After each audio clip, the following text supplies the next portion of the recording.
ਸਤਿ ਸ਼੍ਰੀ ਅਕਾਲ ਜੀ, ਤੁਸੀਂ ਦੇਖ ਰਹੇ ਹੋ ਪੰਜਾਬ ਮੇਲ ਯੂਐਸਏ ਟੀਵੀ। ਮੈਂ ਸੁਖਦੀਪ ਕੌਰ ਸੰਧੂ ਤੁਹਾਡਾ ਸਾਰਿਆਂ ਦਾ ਬਹੁਤ-ਬਹੁਤ ਸਵਾਗਤ ਹੈ program current news and views ਦੇ ਵਿੱਚ।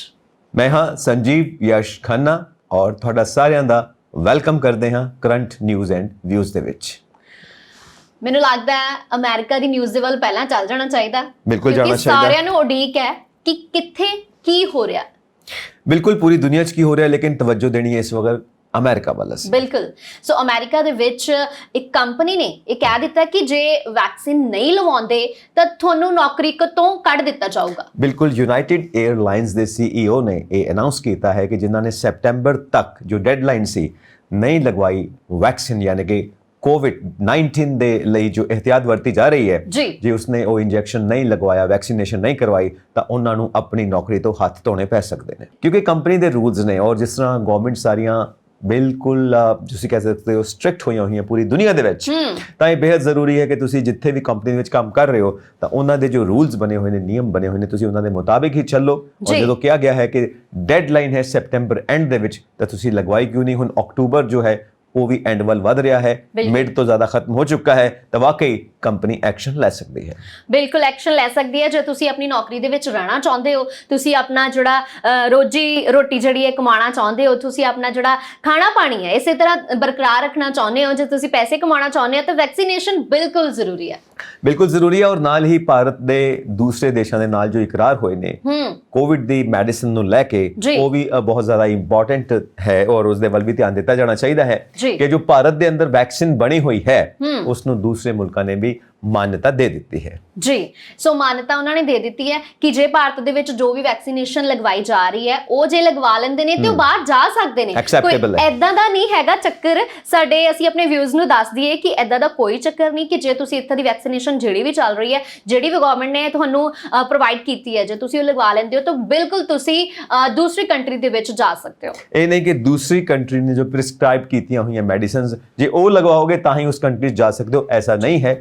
ਭਾਰਤ ਦੇ ਵਿੱਚ ਜੋ ਅਵੇਲੇਬਲ ਹੈ ਤੁਸੀਂ ਉਹ ਲਗਵਾਓ। ਜੋ ਬਾਕੀ ਮੁਲਕਾਂ 'ਚ ਰਹਿਣ ਵਾਲੇ ਲੋਕ ਨੇ ਉਹ ਉੱਥੋਂ ਦੀ ਗਵਰਨਮੈਂਟਸ ਨੇ ਜੋ ਅਵੇਲੇਬਲ ਕਰਵਾਈਆਂ ਹੋਈਆਂ ਨੇ ਵੈਕਸੀਨੇਸ਼ਨ ਵਾਸਤੇ ਮੈਡੀਸਿਨਸ, ਉਹ ਇੰਜੈਕਸ਼ਨਸ ਲਗਵਾਉਣ, ਤਾਂ ਦੋਵਾਂ ਕੰਟਰੀਜ਼ ਦੇ ਵਿੱਚ ਐਕਸੈਪਟੇਬਲ ਹੈ। ਇਹ ਇੱਕ ਨਵਾਂ ਕੰਟਰੈਕਟ ਸਾਈਨ ਹੋ ਚੁੱਕਾ ਹੈ ਦੋਵਾਂ ਮੁਲਕਾਂ ਦੇ ਵਿੱਚ, ਔਰ ਬਹੁਤ ਸਾਰੇ ਭਾਰਤ ਦੇ ਜਿਹੜੇ ਬਾਕੀ ਪੜੋਸੀ ਮੁਲਕ ਨੇ ਸਾਰਿਆਂ ਨਾਲੇ ਕੰਟਰੈਕਟ ਸਾਈਨ ਹੋ ਚੁੱਕੇ ਨੇ। ਬਿਲਕੁਲ। ਸੋ ਟੈਨਸ਼ਨ ਲੈਣ ਵਾਲੀ ਕੋਈ ਗੱਲ ਨਹੀਂ ਹੈਗੀ, ਕਿਉਂਕਿ ਪਹਿਲਾਂ ਇੰਜ ਲੱਗਦਾ ਸੀ ਕਿ ਜਿਹਨੇ ਕੋਵੈਕਸਿਨ ਲਗਵਾਈ ਹੈ ਉਹ ਫਲਾਨੀ ਕੰਟਰੀ ਦੇ ਵਿੱਚ ਨਹੀਂ ਜਾ ਸਕਦਾ, ਫਲਾਨੀ ਕੰਟਰੀ ਨੇ ਉਹਨੂੰ ਮਤਲਬ ਡਿਫਰੈਂਟ ਕੰਟਰੀਜ਼ ਦੇ ਵਿੱਚ ਉਹਨਾਂ ਨੂੰ ਉੱਥੇ ਜਾਣ ਦੀ ਆਗਿਆ ਨਹੀਂ ਹੈਗੀ। ਬਿਲਕੁਲ ਨਹੀਂ। ਪਰ ਹੁਣ ਜਿਹੜੀਆਂ ਵੈਕਸੀਨੇਸ਼ਨ ਹੈਗੀਆਂ ਨੇ ਉਹਨਾਂ ਵਾਸਤੇ ਦੂਸਰੀ ਕੰਟਰੀਜ਼ ਨੇ ਕਹਿ ਦਿੱਤਾ ਹੈ ਕਿ ਤੁਸੀਂ ਆ ਸਕਦੇ ਹੋ, ਤੁਹਾਡਾ ਸਵਾਗਤ ਹੈ। ਸੋ ਇਹ ਬਹੁਤ ਵਧੀਆ ਇੱਕ ਮੂਵ ਹੈ ਔਰ ਇਸਨੇ ਵਾਕਈ ਜੋ ਬਾਰਡਰਸ ਓਪਨ ਹੋਣ ਜਾ ਰਹੇ ਨੇ ਇੰਟਰਨੈਸ਼ਨਲ ਫਲਾਈਟਸ ਦੇ ਸ਼ੁਰੂ ਹੋਣ ਦੇ ਨਾਲ, ਉਹਦੇ ਵਿੱਚ ਇੱਕ ਪੋਜ਼ਿਟਿਵ ਸਟੈਪ ਹੈ ਜੋ ਸਾਰੀਆਂ ਗਵਰਨਮੈਂਟਸ ਨੇ ਚੁੱਕਿਆ ਹੈ। ਔਰ ਇਸ ਦੀ ਸਾਰੇ ਹੀ ਦੇਸ਼ਵਾਸੀ ਜਿੱਥੇ ਬੈਠੇ ਨੇ, ਜਿਸ ਦੇਸ਼ ਦੇ ਵਿੱਚ ਬੈਠੇ ਨੇ, ਸਵਾਗਤ ਕਰਦੇ ਨੇ ਔਰ ਐਪਰੀਸ਼ੀਏਟ ਕਰਦੇ ਨੇ ਉਹਨਾਂ ਦੀ ਇਸ ਮੂਵ ਦਾ। ਸਿਕਿਉਰਿਟੀ ਦੀ ਜਿੱਥੇ ਗੱਲ ਆਉਂਦੀ ਹੈ, ਕਿਉਂਕਿ ਵੈਕਸੀਨੇਸ਼ਨ ਸਿਕਿਉਰਿਟੀ ਵਾਸਤੇ ਹੈ, ਉੱਥੇ ਸਾਡੀਆਂ ਸਰਹੱਦਾਂ ਦੀ ਸਿਕਿਉਰਿਟੀ ਦੀ ਵੀ ਗੱਲ ਅਸੀਂ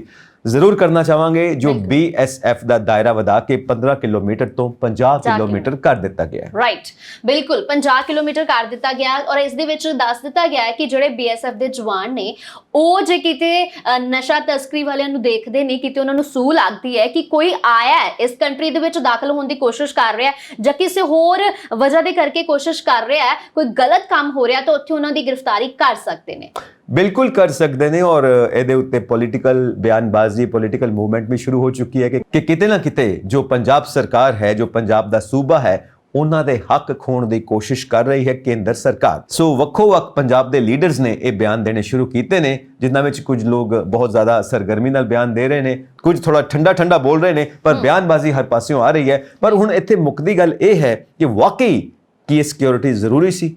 ਬਾਕੀ ਸਾਰੀਆਂ ਗੱਲਾਂ ਪਿੱਛੇ ਛੱਡ ਕੇ ਜੇ ਅਸੀਂ ਸਿਰਫ ਸਿਕਿਉਰਿਟੀ ਪੁਆਇੰਟ ਆਫ ਵਿਊ ਨਾਲ ਦੇਖੀਏ ਤਾਂ ਜਿਹੜੀ ਸਿਕਿਉਰਿਟੀ ਏਜੰਸੀ ਹੈ ਉਹ ਇਸ ਦੇ ਬਾਰੇ ਕੀ ਕਹਿਣਾ ਚਾਹੁੰਦੀ ਹੈ ਕਿ ਦੇਸ਼ ਦੀ ਸੁਰੱਖਿਆ ਨੂੰ ਲੈ ਕੇ ਜੋ ਇਹ ਸਟੈਪ ਚੁੱਕਿਆ ਗਿਆ ਹੈ ਕਿ ਇਹ ਬਿਲਕੁਲ ਵਾਜਿਬ ਹੈ। ਜੀ। ਸੋ ਸਿਕਿਉਰਿਟੀ ਜਿਹੜੀ ਹੈਗੀ ਹੈ ਉਹ ਕਿ ਇਹ ਵੀ ਬਿਆਨਬਾਜ਼ੀ ਆ ਰਹੀਆਂ ਨੇ ਕਿ ਇਹ ਜਿਹੜਾ ਹੈ ਗਵਰਨਮੈਂਟ ਨੇ ਗਲਤ ਕੀਤਾ ਹੈ, BSF ਦੇ ਹੱਥ 'ਚ ਨਹੀਂ ਜਾਣਾ ਚਾਹੀਦਾ ਸੀ, ਜੋ ਪੁਲਿਸ ਲਾਈਨ ਹੈ, ਜੋ ਪੁਲਿਸ ਦੇ ਕਰਮਚਾਰੀ ਨੇ ਉਹਨਾਂ ਦੇ ਹੱਥ ਤੱਕ ਹੀ ਰਹਿਣਾ ਚਾਹੀਦਾ ਸੀ। ਪਰ ਕਿਤੇ ਨਾ ਕਿਤੇ ਜਿਹੜੀਆਂ ਅਲੱਗ-ਅਲੱਗ ਜਿਹੜੀਆਂ ਸਰਗਰਮੀਆਂ ਨੇ ਉਹ ਨਿਕਲ ਰਹੀਆਂ ਨੇ ਬਾਹਰ, ਸਿਆਸੀ ਪਾਰਟੀਆਂ ਆਪਣੀਆਂ ਬਿਆਨਬਾਜ਼ੀ ਦੇ ਰਹੀਆਂ ਨੇ, ਕੋਈ ਕੁਝ ਕਹਿ ਰਿਹਾ, ਕੋਈ ਕੁਝ ਕਹਿ ਰਿਹਾ। ਸੋ ਕਿਤੇ ਨਾ ਕਿਤੇ ਕੋਈ ਵੀ ਗੱਲ ਜੇ ਅਸੀਂ ਲੈ ਲਈਏ, ਮੈਨੂੰ ਲੱਗਦਾ ਹੈ ਜੀ ਕੋਈ ਵੀ ਗੱਲ ਹੋ ਜੇ ਪੰਜਾਬ ਦੇ ਵਿੱਚ, ਕੁਝ ਨਵਾਂ ਚੀਜ਼ ਸ਼ੁਰੂ ਹੁੰਦੀ ਹੈ, ਕੋਈ ਨਵੀਂ ਪਾਲਿਸੀ ਸ਼ੁਰੂ ਹੁੰਦੀ ਹੈ, ਤਾਂ ਉਹਦੇ ਪਿੱਛੇ ਸਾਰੀਆਂ ਸਿਆਸੀ ਪਾਰਟੀਆਂ ਆਪਣਾ ਥੋੜਾ ਹਿੱਸਾ ਜ਼ਰੂਰ ਪਾਉਂਦੀਆਂ ਨੇ, ਕਿਉਂਕਿ ਜਦੋਂ ਤੱਕ ਹਿੱਸਾ ਨਹੀਂ ਪਾਉਣਗੀਆਂ ਵਾਕਈ ਹੈਡਲਾਈਨਸ ਦੇ ਵਿੱਚ ਕਿਵੇਂ ਆਉਣਗੀਆਂ।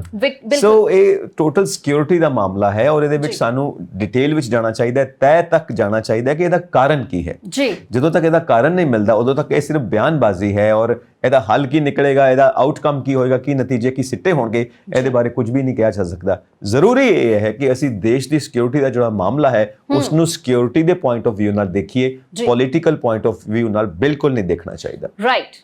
ਜੇ ਅਸੀਂ ਸਿਆਸੀ ਗੱਲਬਾਤ ਕਰੀਏ ਤਾਂ ਨਵਜੋਤ ਸਿੰਘ ਸਿੱਧੂ ਦੀ ਗੈਰ ਹਾਜ਼ਰੀ ਦੇ ਵਿੱਚ, ਕਿਉਂਕਿ ਜਦੋਂ ਨਵਜੋਤ ਸਿੱਧੂ ਅੰਮ੍ਰਿਤਸਰ ਨਹੀਂ ਹੁੰਦੇ ਤਾਂ ਉਹਨਾਂ ਦੀ ਬੇਟੀ ਦੇ ਹੱਥ ਵਿੱਚ ਕਮਾਨ ਚਲੀ ਗਈ ਹੈ। ਸੋ ਇਹ ਵੀ ਗੱਲ ਨਿਕਲ ਕੇ ਆ ਰਹੀ ਹੈ ਕਿ ਉਹ ਚੋਣ ਵੀ ਲੜ ਸਕਦੇ ਨੇ। ਸੋ ਇਹ ਕਿਵੇਂ ਹੋ ਸਕਦਾ ਹੈ ਕਿ ਬੇਟੀ ਹੁਣ ਚੋਣ ਲੜੇਗੀ ਨਵਜੋਤ ਸਿੱਧੂ ਦੀ ਜਗ੍ਹਾ? ਕੁਝ ਵੀ ਨਹੀਂ ਕਹਿ ਸਕਦੇ, ਸਾਡੇ ਭਾਰਤ ਦੇ ਵਿੱਚ ਕੁਝ ਵੀ ਹੋ ਸਕਦਾ ਹੈ। ਕੋਈ ਇਹ ਨਹੀਂ ਸੋਚਦਾ ਕਿ ਕੋਈ ਬੰਦਾ ਇਸ ਕਾਬਿਲ ਵੀ ਹੈ ਕਿ ਨਹੀਂ ਹੈ ਕਿ ਉਹ ਚੋਣ ਲੜ ਸਕੇ, ਉਸ ਅਹੁਦੇ ਤੇ ਉਹਨੂੰ ਸਥਾਪਿਤ ਕੀਤਾ ਜਾ ਸਕੇ। ਕੋਈ ਟੈਸਟ ਨਹੀਂ, ਕੋਈ ਜਾਣਕਾਰੀ ਨਹੀਂ, ਕੁਝ ਪਤਾ ਨਹੀਂ ਕਿ ਉਸ ਦੀ ਕਾਬਲੀਅਤ ਕੀ ਹੈ।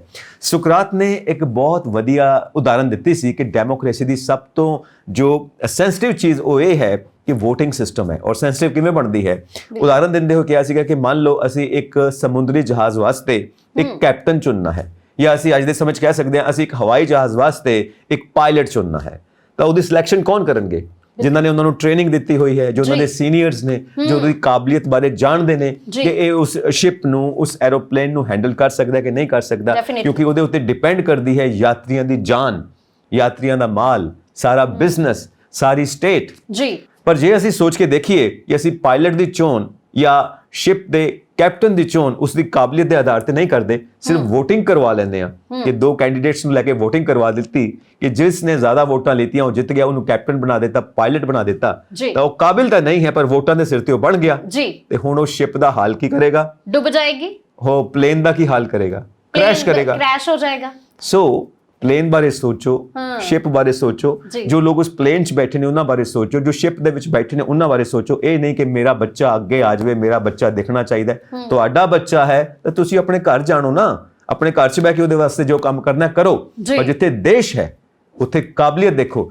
ਦੂਜਿਆਂ ਦੀ ਬੱਚਿਆਂ ਦੀ ਤੁਸੀਂ ਕਾਬਲੀਅਤ ਦੇਖਦੇ ਹੋ, ਪਰ ਜਦੋਂ ਆਪਣੇ ਬੱਚਿਆਂ ਦਾ ਸਵਾਲ ਆਉਂਦਾ ਹੈ ਉਦੋਂ ਕਾਬਲੀਅਤ ਤੁਸੀਂ ਭੁੱਲ ਜਾਂਦੇ ਹੋ। ਮੇਰਾ ਬੱਚਾ ਅੱਗੇ ਆਉਣਾ ਚਾਹੀਦਾ ਤੇ ਬਾਕੀਆਂ ਦੇ ਬੱਚੇ ਕਾਬਲੀਅਤ ਪੇਸ਼ ਕਰਨ, ਤਾਂ ਤੁਹਾਡਾ ਬੱਚਾ ਕਿਉਂ ਨਾ ਕਾਬਲੀਅਤ ਪੇਸ਼ ਕਰੇ। ਸੋ ਉਸ ਹਿਸਾਬ ਨਾਲ ਜਦੋਂ ਦੇਖਿਆ ਜਾਂਦਾ ਹੈ ਤਾਂ ਜਿਹੜੀ VOTING ਹੈ ਉਹ ਇੱਕ ਆਰਟ ਹੈ। ਬਿਲਕੁਲ, VOTING ਇੱਕ ਕਲਾ ਹੈ ਜੋ ਸਾਨੂੰ ਸਾਰਿਆਂ ਨੂੰ ਸਿਖਾਈ ਜਾਣੀ ਚਾਹੀਦੀ ਹੈ, ਆਪਣੇ ਘਰ ਤੋਂ, ਆਪਣੇ ਸਕੂਲ ਤੋਂ, ਆਪਣੇ ਕਾਲਜ ਤੋਂ, ਕਿ ਵੋਟ ਦੇਣ ਵਾਸਤੇ ਸਾਨੂੰ ਕੀ ਕੀ ਸੋਚਣਾ ਪਏਗਾ, ਕਿਸ ਡੂੰਘਾਈ 'ਚ ਜਾਣਾ ਪਏਗਾ, ਕਿਸ ਤਰ੍ਹਾਂ ਕਾਬਿਲ ਬੰਦੇ ਦੀ ਚੋਣ ਕਰਨੀ ਪਏਗੀ, ਕਿਉਂਕਿ ਸਵਾਲ ਹੈ ਦੇਸ਼ ਦਾ, ਸਵਾਲ ਹੈ ਨਾਗਰਿਕਾਂ ਦਾ, ਨਾਗਰਿਕਾਂ ਦੀ ਜਾਨ ਦਾ, ਦੇਸ਼ ਦੀ ਸਿਕਿਉਰਿਟੀ ਦਾ। ਟੋਟਲ ਅਸੀਂ ਤਰੱਕੀ ਦੀ ਗੱਲ ਕਰਨ ਜਾ ਰਹੇ ਹਾਂ। ਸੋ ਤਰੱਕੀ ਦੀ ਜਦੋਂ ਗੱਲ ਹੁੰਦੀ ਹੈ, ਸੋ ਜਿਵੇਂ ਅਸੀਂ ਦੇਖਿਆ ਕਿ ਇਹ ਗੱਲਾਂ ਨਿਕਲ ਕੇ ਆ ਰਹੀਆਂ ਨੇ ਕਿ ਨਵਜੋਤ ਸਿੱਧੂ ਦੀ ਬੇਟੀ ਜਿਹੜੀ ਹੈ ਉਹ ਸਿਆਸੀ ਸਰਗਰਮੀਆਂ ਦੇ ਵਿੱਚ ਆ ਸਕਦੀ ਹੈ, ਉਹ ਚੋਣਾਂ ਲੜ ਸਕਦੀ ਹੈ, ਪਰ ਉਹ ਕਿਤੇ ਨਾ ਕਿਤੇ ਇੰਜ ਲੱਗਦਾ ਹੈ ਕਿ ਉਹ ਇੱਕ ਹੱਲਾਸ਼ੇਰੀ ਹੈ ਪਿਤਾ ਦੀ ਕਿ ਬੇਟਾ ਤੂੰ ਲੜ ਸਕਦੀ ਹੈ, ਔਰ ਬੇਟੀ ਕਹਿ ਰਹੀ ਹੈ ਕਿ ਹਾਂ ਮੈਂ ਵਾਕਈ ਲੜਾਂਗੀ। ਵੈਸੇ ਕੁਝ ਪਿਛਲੇ ਦਿਨਾਂ ਦੇ ਵਿੱਚ ਦੇਖਣ 'ਚ ਆਇਆ ਕਿ ਉਹਨੇ ਕੁਝ ਨਾ ਕੁਝ ਜਿਹੜੇ ਉੱਥੇ ਆਪਣੇ ਹਲਕੇ ਦੇ ਵਿੱਚ ਕੰਮਕਾਜ ਵੀ ਕੀਤੇ ਨੇ। ਸੋਸ਼ਲ ਸਰਵਿਸ ਕਰਨਾ ਅਲੱਗ ਚੀਜ਼ ਹੈ, ਦੇਸ਼ ਵਾਸਤੇ ਡਿਸੀਜਨ ਲੈਣਾ, ਐਡਮਿਨਿਸਟ੍ਰੇਸ਼ਨ ਕਰਨਾ ਅਲੱਗ ਚੀਜ਼ ਹੈ। ਸੋਸ਼ਲ ਵਰਕਰ ਤਾਂ ਕੋਈ ਵੀ ਹੋ ਸਕਦਾ, ਤੁਸੀਂ ਵੀ ਹੋ ਸਕਦੇ ਹੋ, ਮੈਂ ਵੀ ਹੋ ਸਕਦਾ। ਦੇਸ਼ ਦੀ ਸੇਵਾ ਕਰਨੀ ਹੈ ਤਾਂ ਸੋਸ਼ਲ ਵਰਕਰ ਬਣ ਕੇ ਕਰ ਲਓ। ਬਿਲਕੁਲ। ਪਰ ਜਦੋਂ ਪੋਲੀਟੀਕਲ ਅਹੁਦਿਆਂ ਤੇ ਬੈਠਣ ਦੀ ਗੱਲ ਆਉਂਦੀ ਹੈ, ਜਦੋਂ ਵੱਡੇ ਵੱਡੇ ਅਹੁਦਿਆਂ ਤੇ ਬੈਠਣ ਦੀ ਗੱਲ ਆਉਂਦੀ ਹੈ, ਤਾਂ ਉਹਦੇ ਵਾਸਤੇ ਕਨਫਿਊਸ਼ੀਅਸ ਨੇ ਬਹੁਤ ਵਧੀਆ ਇੱਕ ਗੱਲ ਕੀਤੀ ਹੈ ਕਿ ਇਹ ਗੱਲ ਪੂਰੇ ਦੇਸ਼ ਵਾਸੀਆਂ ਵਾਸਤੇ ਬਹੁਤ ਹੀ ਖੁਸ਼ਕਿਸਮਤੀ ਦੀ ਹੁੰਦੀ ਹੈ, ਖੁਸ਼ ਨਸੀਬੀ ਦੀ ਹੁੰਦੀ ਹੈ। ਜਦੋਂ ਇੱਕ ਕਾਬਿਲ ਬੰਦਾ ਕਿਸੇ ਕਾਬਿਲ ਅਹੁਦੇ ਤੇ ਬੈਠਦਾ ਹੈ ਤੇ ਇਹ ਗੱਲ ਬੜੀ ਹੀ ਦੁਖਦਾਈ ਹੁੰਦੀ ਹੈ ਜਦੋਂ ਇੱਕ ਨਾਕਾਬਿਲ ਬੰਦਾ ਕਾਬਿਲ ਅਹੁਦੇ ਤੇ ਬੈਠਦਾ ਹੈ ਤੇ ਫਿਰ ਉਹ ਕੀ ਕਰੇਗਾ।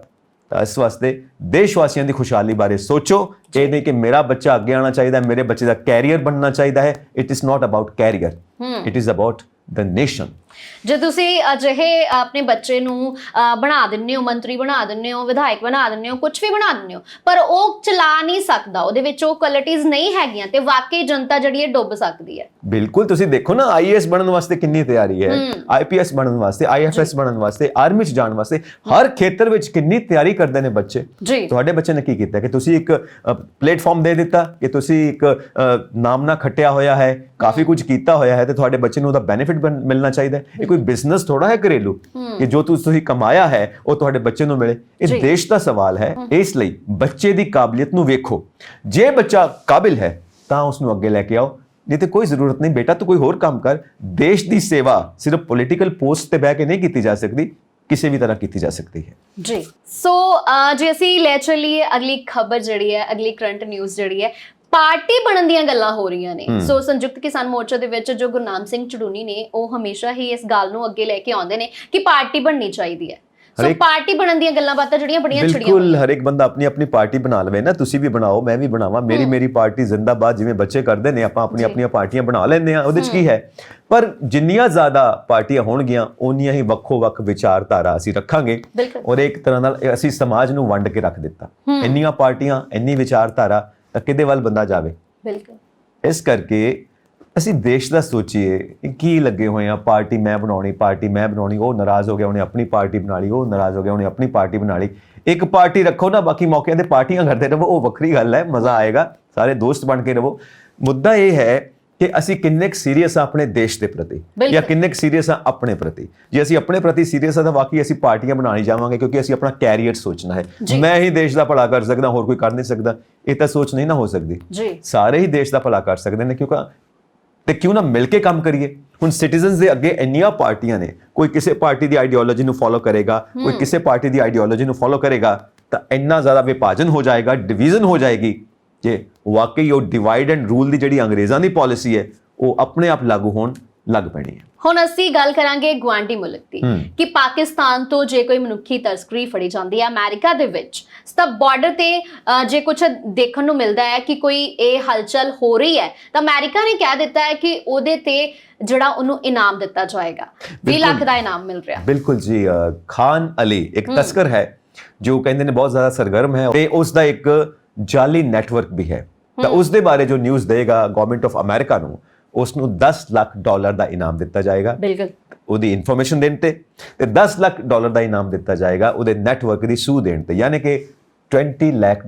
ਬਹੁਤ ਪ੍ਰੋਫਿਟੇਬਲ ਚੀਜ਼ ਹੈ ਜੇ ਕੋਈ ਦੇ ਸਕੇ, ਪਰ ਉਹ ਬੰਦਾ ਇੰਨਾ ਚਲਾਕ ਹੈ ਕਿ ਉਹਦੇ ਬਾਰੇ ਕੁਝ ਪਤਾ ਨਹੀਂ ਲੱਗਦਾ, ਔਰ ਅਮਰੀਕਨ ਗਵਰਨਮੈਂਟ ਨੂੰ ਇੱਕ ਕਦਮ ਲੈਣਾ ਪਿਆ ਹੈ ਕਿ ਤੁਸੀਂ ਉਸ ਦੇ ਬਾਰੇ ਸਾਨੂੰ ਇਨਫੋਰਮੇਸ਼ਨ ਦਿਓ ਤੇ ਇਨਾਮ ਦੀ ਰਾਸ਼ੀ ਤੁਹਾਨੂੰ ਦਿੱਤੀ ਜਾਏਗੀ, ਤੇ ਤੁਹਾਡਾ ਨਾਂ ਪਤਾ ਬਿਲਕੁਲ ਗੁਪਤ ਰੱਖਿਆ ਜਾਏਗਾ। ਮੈਨੂੰ ਲੱਗਦਾ ਹੈ ਗੁਪਤ ਇਸ ਕਰਕੇ ਉਹਨਾਂ ਨੇ ਰੱਖਿਆ ਹੈ ਕਿ ਜੇ ਉਹਦਾ ਨਾਮ ਦੱਸਦੇ ਨੇ ਤੇ ਫਿਰ ਬਹੁਤ ਘੱਟ ਲੋਕ ਹੀ ਅੱਗੇ ਆਉਣਗੇ ਜਿਹਨੂੰ ਪਤਾ ਵੀ ਹੋਏਗਾ ਕਿ ਉਹ ਸਾਨੂੰ ਬੰਦੇ ਦਾ ਪਤਾ ਹੈ। ਸੋ ਇਸ ਲਈ ਉਹਨਾਂ ਨੇ ਗੁਪਤ ਰੱਖਿਆ ਕਿ ਜੇ ਕੋਈ ਦੱਸਦਾ ਤਾਂ ਉਹਨੂੰ ਇਨਾਮ ਦਿੱਤਾ ਜਾਏਗਾ, ਨਾਮ ਪਤਾ ਬਿਲਕੁਲ ਗੁਪਤ ਹੋਏਗਾ। ਹਮੇਸ਼ਾ ਹੀ ਇਦਾਂ ਕੀਤਾ ਜਾਂਦਾ ਕਿਉਂਕਿ ਉਹਦੀ ਜਾਨ ਨੂੰ ਖਤਰਾ ਵੀ ਤਾਂ ਹੋ ਸਕਦਾ ਹੈ ਨਾ। ਹੁਣ ਜੋ ਬੰਦਾ ਐਡਾ ਵੱਡਾ ਨੈਟਵਰਕ ਚਲਾ ਰਿਹਾ ਹੈ ਉਹ ਇਕੱਲਾ ਤਾਂ ਨਹੀਂ ਹੋ ਸਕਦਾ, ਉਹਦੀ ਪੂਰੀ ਟੀਮ ਹੋਏਗੀ, ਉਹ ਪਤਾ ਨਹੀਂ ਕਿੱਥੇ ਕਿੱਥੇ ਕੀ ਕਰਦਾ ਪਿਆ।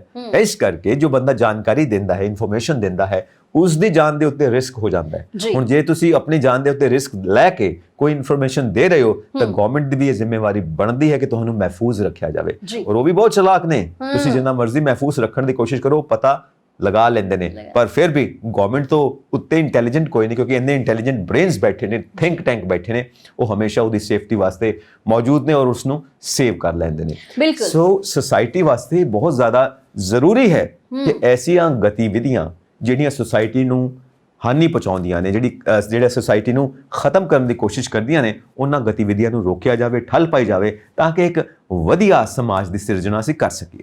ਪਰ ਮੈਨੂੰ ਲੱਗਦਾ ਜੇ ਅਸੀਂ ਇੰਡੀਆ ਦੀ ਗੱਲ ਕਰ ਲਈਏ, ਅਮਰੀਕਾ ਤੋਂ ਹੁਣ ਮੈਨੂੰ ਲੱਗਦਾ ਇੰਡੀਆ ਵੱਲ ਆ ਜਾਣਾ ਚਾਹੀਦਾ। ਜੇ ਅਸੀਂ ਇੰਡੀਆ ਦੀ ਗੱਲ ਕਰ ਲਈਏ ਤੇ ਇੰਡੀਆ ਦੇ ਵਿੱਚ ਕੁਝ ਇਦਾਂ ਦਾ ਨਹੀਂ ਹੈਗਾ ਕਿ ਮਨੁੱਖੀ ਤਸਕਰੀ ਹੈ ਤੇ ਅਸੀਂ ਇਨਾਮ ਦੇਵਾਂਗੇ। ਮੈਨੂੰ ਲੱਗਦਾ ਗਵਰਨਮੈਂਟ ਕਿਤੇ ਨਾ ਕਿਤੇ ਉੱਥੇ ਵੀ ਹੇਰਫੇਰ ਕਰ ਜਾਂਦੀ ਹੈ। ਨਹੀਂ, ਆਪਾਂ ਇਸ ਬਾਰੇ ਕੁਝ ਕਹਿ ਨਹੀਂ ਸਕਦੇ ਕਿਉਂਕਿ ਕਿਸੇ ਕੋਲ ਕੋਈ ਜਾਣਕਾਰੀ ਨਹੀਂ ਹੈ, ਬਟ ਗੱਲ ਇਹ ਹੈ ਕਿ ਜਿੱਥੇ ਵੀ ਇਹ ਬੁਰਾਈ ਮੌਜੂਦ ਹੈ ਉਸ ਬੁਰਾਈ ਦਾ ਅੰਤ ਲਾਜ਼ਮੀ ਤੌਰ ਤੇ ਹੋਣਾ ਚਾਹੀਦਾ ਹੈ, ਚਾਹੇ ਭਾਰਤ ਵਿੱਚ ਹੈ ਚਾਹੇ ਕਿਸੇ ਹੋਰ ਦੇਸ਼ ਦੇ ਵਿੱਚ ਹੈ, ਕਿਉਂਕਿ ਇਹ ਪੂਰੀ ਮਨੁੱਖੀ ਸਭਿਅਤਾ ਦੇ ਖਿਲਾਫ ਇੱਕ ਕਦਮ ਹੈ।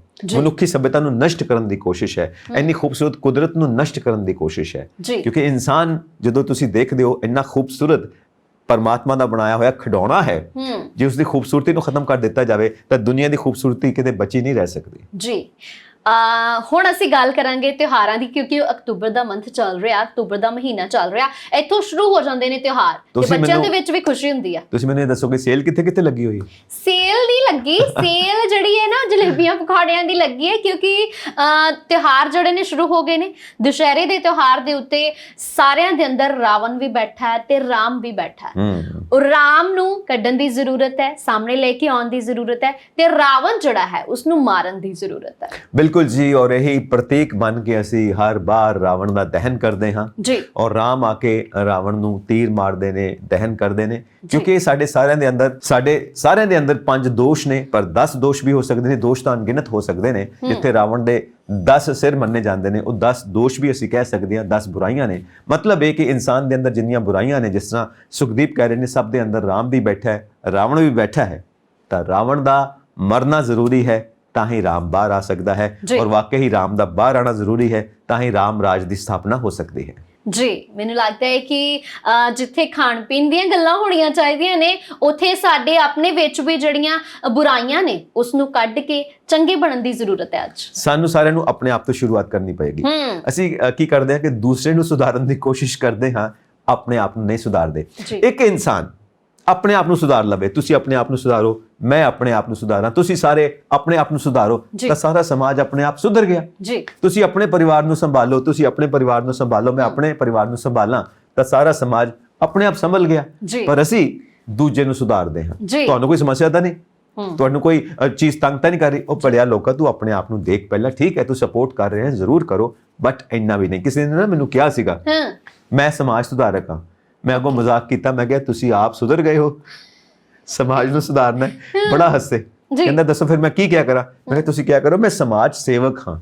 ਸਮਾਜ ਸੁਧਾਰਕ ਦੇ ਬੜੇ ਮਹਾਪੁਰਖਾਂ ਦੇ ਲੈਵਲ ਦੀ ਗੱਲ ਹੈ, ਅਸੀਂ ਕਿੱਥੋਂ ਸੁਧਾਰ ਲਵਾਂਗੇ? ਇਹ ਤਾਂ ਮਹਾਪੁਰਖ ਸੁਧਾਰ ਸਕਦੇ ਨੇ। ਸੋ ਅਸੀਂ ਸਮਾਜ ਸੇਵਕ ਹਾਂ, ਤਾਂ ਸਭ ਤੋਂ ਪਹਿਲਾਂ ਸਾਡੀ ਜ਼ਿੰਮੇਵਾਰੀ ਹੈ ਕਿ ਆਪਣੇ ਆਪ ਨੂੰ ਸੁਧਾਰੀਏ, ਆਪਣੇ ਆਪ ਨੂੰ ਸੁਧਾਰਨ ਤੋਂ ਬਾਅਦ ਬਾਕੀਆਂ ਦੀ ਗੱਲ ਕਰਨ ਵੱਲ ਤੁਰੀਏ। ਜੇ ਇੱਕ ਇੱਕ ਕਰਕੇ ਸਾਰੀ ਜਨਸੰਖਿਆ ਸੁਧਰ ਜਾਏਗੀ ਤੇ ਆਪਣੇ ਆਪ ਜਹਾਨ ਸੁਧਰ ਜਾਏਗਾ, ਸਾਰਾ ਸਮਾਜ ਸੁਧਰ ਜਾਏਗਾ। ਬਿਲਕੁਲ ਜੀ, ਔਰ ਇਹ ਬਹੁਤ ਜ਼ਿਆਦਾ ਜ਼ਰੂਰੀ ਵੀ ਹੈ, ਕਿਉਂਕਿ ਜਿੱਥੇ ਸੁਧਾਰ ਨੇ ਉੱਥੇ ਹੀ ਸ਼ਾਂਤੀ ਹੈ, ਜਿੱਥੇ ਸ਼ਾਂਤੀ ਹੈ ਉੱਥੇ ਹੀ ਤਰੱਕੀ ਹੈ, ਜਿੱਥੇ ਤਰੱਕੀ ਹੈ ਉੱਥੇ ਹੀ ਮਨੁੱਖੀ ਅਧਿਕਾਰਾਂ ਦੀ ਅਸੀਂ ਸਾਰੇ ਵੈਲਿਊ ਰੱਖਦੇ ਹਾਂ, ਔਰ ਜਿੱਥੇ ਮਨੁੱਖੀ ਅਧਿਕਾਰਾਂ ਦਾ ਸਾਰੇ ਜਾਣੇ ਸਨਮਾਨ ਕਰਦੇ ਨੇ, ਉੱਥੇ ਹੀ ਇਨਸਾਨ ਨੂੰ ਇਨਸਾਨ ਹੋਣ ਦਾ ਹੱਕ ਮਿਲਦਾ ਹੈ।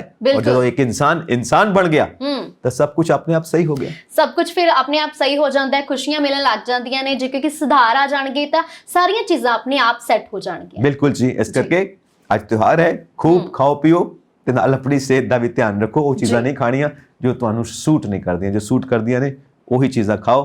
ਤੇ ਦੁਸ਼ਹਿਰੇ ਦਾ ਤਿਉਹਾਰ ਹੋਵੇ, ਕੋਈ ਵੀ ਤਿਉਹਾਰ ਹੋਵੇ, ਆਪਣੇ ਪਰਿਵਾਰ ਦੇ ਨਾਲ, ਯਾਰਾਂ ਦੋਸਤਾਂ ਦੇ ਨਾਲ, ਸਮਾਜ ਦੇ ਨਾਲ, ਔਰ ਜਿਹੜੇ ਗਰੀਬ ਤਬਕਾ ਹੈ, ਜਿਹੜੇ ਉਹ ਨਹੀਂ ਮਨਾ ਸਕਦੇ, ਉਹਨਾਂ ਕੋਲ ਪੈਸੇ ਨਹੀਂ, ਉਹਨਾਂ ਦੇ ਨਾਲ ਜਾ ਕੇ ਸਹਿਯੋਗ ਕਰੋ, ਉਹਨਾਂ ਦੇ ਨਾਲ ਮਿਲ ਕੇ ਮਨਾਓ। ਜਿਸ ਤਰ੍ਹਾਂ ਬਾਬਾ ਨਾਨਕ ਕਹਿੰਦੇ ਨੇ ਕਿ ਕਿਰਤ ਕਰ, ਨਾਮ ਜਪ ਤੇ ਵੰਡ ਛਕ। ਜੀ, ਸੋ ਸਾਨੂੰ ਵੰਡ ਕੇ ਛਕਣਾ ਚਾਹੀਦਾ ਹੈ, ਕਿਰਤ ਵੀ ਕਰਨੀ ਚਾਹੀਦੀ ਹੈ ਤੇ ਨਾਮ ਵੀ ਜਪਣਾ ਚਾਹੀਦਾ ਹੈ, ਕਿਉਂਕਿ ਨਾਮ ਜਪਾਂਗੇ ਤੇ ਸ਼ੁੱਧਤਾ ਹੋਏਗੀ ਕਿ ਤੁਸੀਂ ਚੰਗੇ ਕੰਮ ਕਰ ਸਕਦੇ ਹੋ। ਜੋ ਤੁਹਾਡੇ ਅੰਦਰ ਬੁਰਾਈਆਂ ਹੋਣਗੀਆਂ ਫਿਰ ਤੁਸੀਂ ਚੰਗੇ ਕੰਮ ਨਹੀਂ ਕਰ ਸਕਦੇ। ਬਿਲਕੁਲ ਜੀ, ਔਰ ਬਾਬਾ ਜੀ ਦੇਖੋ ਜਦੋਂ ਸ਼ੁਰੂ ਕਰਦੇ ਨੇ ਪਹਿਲਾਂ ਕਿਰਤ ਨੂੰ ਰੱਖਿਆ, ਕਿਰਤ ਕਰ ਮਤਲਬ ਆਪਣੇ ਹੱਥੀਂ ਆਪਣੀ ਰੋਜ਼ੀ ਰੋਟੀ ਕਮਾ, ਹੱਥੀਂ ਕਮਾ, ਤੇ ਨਾਲ ਨਾਮ ਜਪ, ਤੇਰੇ ਵਿਚਾਰ ਸ਼ੁੱਧ ਹੋਣ, ਤੇਰੀ ਸੋਚਣੀ ਸ਼ੁੱਧ ਹੋਵੇ, ਤਾਂ ਹੀ ਤੂੰ ਵੰਡ ਕੇ ਛਕ ਸਕਦਾ ਹੈ। ਸਾਰਿਆਂ ਦੀਆਂ ਮੁਸ਼ਕਿਲਾਂ, ਸਾਰਿਆਂ ਦੀਆਂ ਸਮੱਸਿਆਵਾਂ ਸਮਝ ਕੇ, ਉਹਨਾਂ ਨੂੰ ਆਪਣੇ ਪਰਿਵਾਰ ਦਾ, ਆਪਣੇ ਅੰਦਰ ਦਾ ਹਿੱਸਾ ਸਮਝ ਕੇ ਉਹਨਾਂ ਦੇ ਨਾਲ ਤੂੰ ਸਹਿਯੋਗ ਕਰ ਸਕਦਾ ਹੈ। ਜੀ, ਮੈਨੂੰ ਲੱਗਦਾ ਹੈ ਕਿ ਅੱਜ ਦੀਆਂ ਸਾਡੀਆਂ ਨਿਊਜ਼ ਜਿਹੜੀਆਂ ਨੇ ਉਹਨਾਂ ਦੇ ਅਸੀਂ ਵਿਊਜ਼ ਜਿਹੜੇ ਨੇ ਉਹ ਵੀ ਡਿਸਕਸ ਕਰ ਲਏ ਨੇ ਆਪਣੇ ਵਿਊਅਰਸ ਦੇ ਨਾਲ, ਆਪਣੇ ਦਰਸ਼ਕਾਂ ਦੇ ਨਾਲ। ਸੋ ਅਗਲੀ ਵਾਰ ਨਵੀਂ ਨਿਊਜ਼ ਦੇ ਨਾਲ, ਕਰੰਟ ਨਿਊਜ਼ ਦੇ ਨਾਲ ਤੇ ਨਵੇਂ ਵਿਊਜ਼ ਦੇ ਨਾਲ ਮੁੜ ਤੋਂ ਹਾਜ਼ਰ ਹੋਵਾਂਗੇ। ਦਿਓ ਇਜਾਜ਼ਤ। ਸਤਿ ਸ਼੍ਰੀ ਅਕਾਲ। ਸਤਿ ਸ਼੍ਰੀ ਅਕਾਲ।